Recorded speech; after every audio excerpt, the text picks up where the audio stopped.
Bonjour. Aujourd'hui, je vais corriger les deux exercices que tu avais à faire sur reconnaître des mouvements simples. Donc, le premier exercice concerne une figure de la patrouille de France.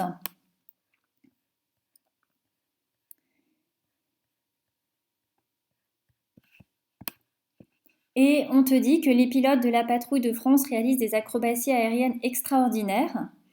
Et en t'aidant du document que tu as ici, coche les bonnes réponses. Donc, vu du sol, l'avion 1, qui est là, est-ce qu'il est immobile ou est-ce qu'il est en mouvement? Bon, bah, toi, tu es fixe par rapport au sol. Tu vas voir l'avion arriver devant toi, puis repartir derrière toi. Donc, tu peux dire que l'avion 1 est en mouvement.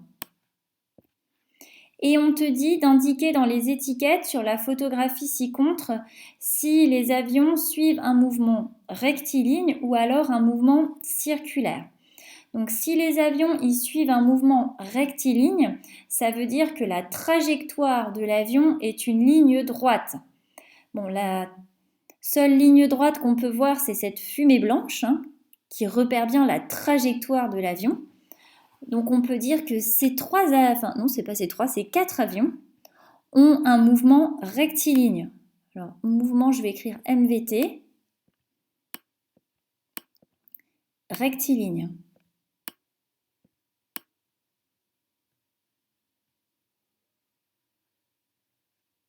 Hop, désolée, j'écris pas très bien avec le stylo.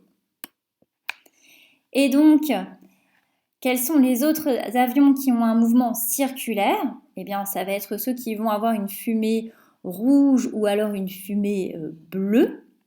Alors, quand on a un mouvement circulaire, ça veut dire que la trajectoire est un cercle ou un arc de cercle, c'est-à-dire une partie de cercle. Et c'est bien le cas.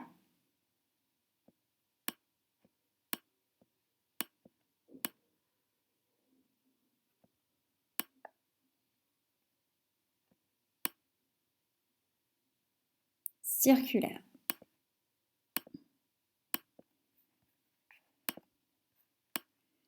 Le deuxième exercice que tu avais à faire,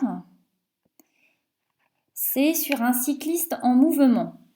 Le schéma ci-dessous a été obtenu en photographiant une cycliste à des intervalles de temps égaux et en superposant toutes les photographies sur une même image. Donc ici, tu as une chronophotographie de la cycliste. Et on te pose plusieurs questions. On te demande de décrire la trajectoire et de préciser le type de mouvement de la cycliste. La trajectoire, c'est l'ensemble des positions occupées par la cycliste au cours du temps. Bon, ce que tu peux voir, c'est cette trajectoire. Eh bien, c'est une ligne droite. Et si la trajectoire est une ligne droite, alors le mouvement est rectiligne. La deuxième question, c'est comment évolue l'écart entre deux positions de la cycliste, entre la première et la dernière photographie. Alors, entre deux positions successives, donc par exemple entre 1 et 2, on a cet écart-là. Et si on prend l'écart entre les deux dernières positions successives, donc entre 4 et 5, on a un écart qui est bien plus important.